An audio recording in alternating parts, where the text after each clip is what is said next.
Here I'm doing another video on a dash cam. This is my fourth, I believe. 1, 2, 3, fourth.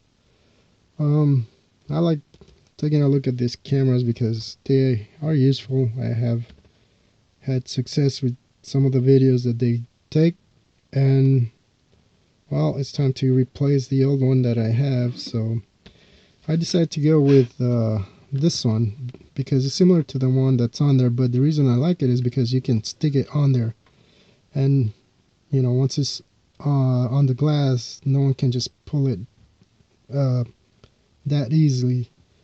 And I had an incident where I went somewhere and the guys decided to disable the camera. So the next thing is going to be hardwiring the camera to the actual car. So no more of that USB power.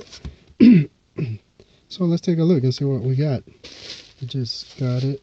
So dynamic anti-shaking, loop recording, hidden installation, mobile app.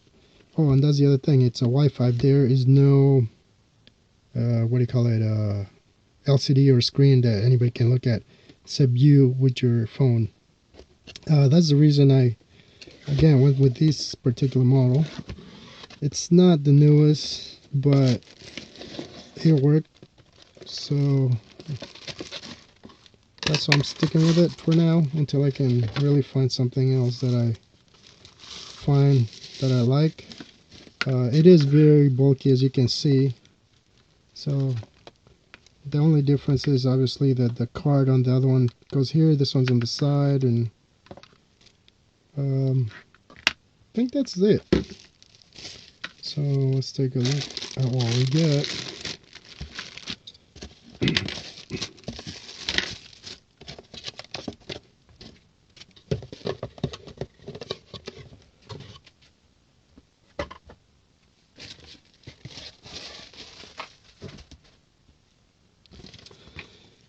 A generic manual here, just a pamphlet. It's not that hard to use, so that's okay. Get a USB cable.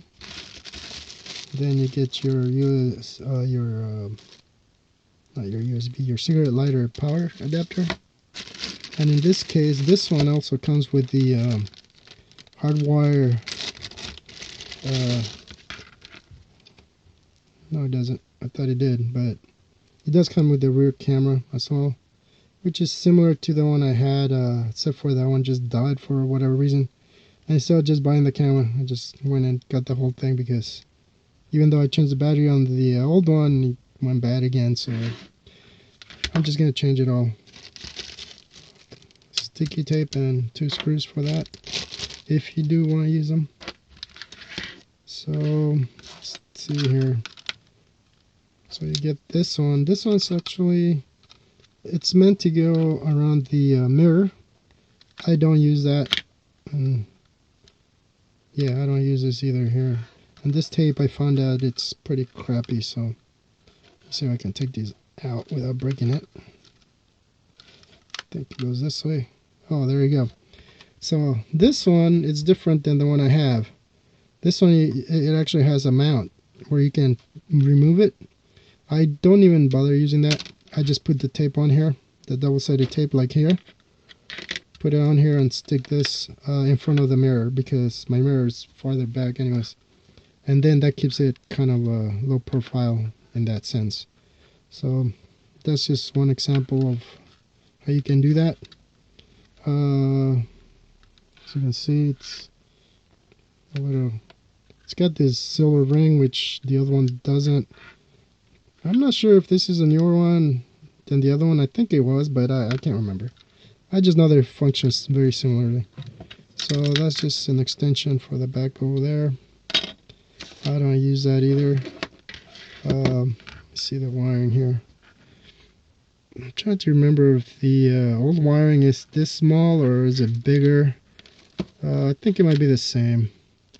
But since the camera went bad, I'm just going to take the wiring out and replace it with this one because I just don't want to run into any problems. I haven't changed that. I haven't done anything differently on there. And I'm pretty sure I could use it. I'll have to double check. One thing you gotta remember, this are 1, 2, 3, 4, 5 steps on there. So this is actually not 3.5. This is a lot smaller. That goes into this one here, and that's your rear camera, and then the power goes on this one, so you can route it to whichever side you want. And that's pretty much it. There's nothing to it other than this one. At least this one looks a little nicer than the previous one, but they're all the same. The LEDs, you have to connect the red on black here to the reverse lights if you want those to work when you're reversing. I don't even plug those in, so I mean they've been fine. Maybe I'll do that just so that there's more light when I'm backing up. I don't know. We'll see. The one thing I'm looking at is it still comes with the regular USB. I mean, I keep saying USB, the regular cigarette lighters. So I may end up chopping this one up and just running it straight somewhere, so that it's always on when you turn on the key, obviously. Other than that, since I have two, I can do that now. Just for a hardwire, because I thought it came with the hardwire. I thought I saw it. I might have thought it was this one for the hardwire, but it's just for the sterno or the rear camera there. Other than that, again, you know, so that nobody disables your camera, that's why I'm going with this one. So I hope that helps.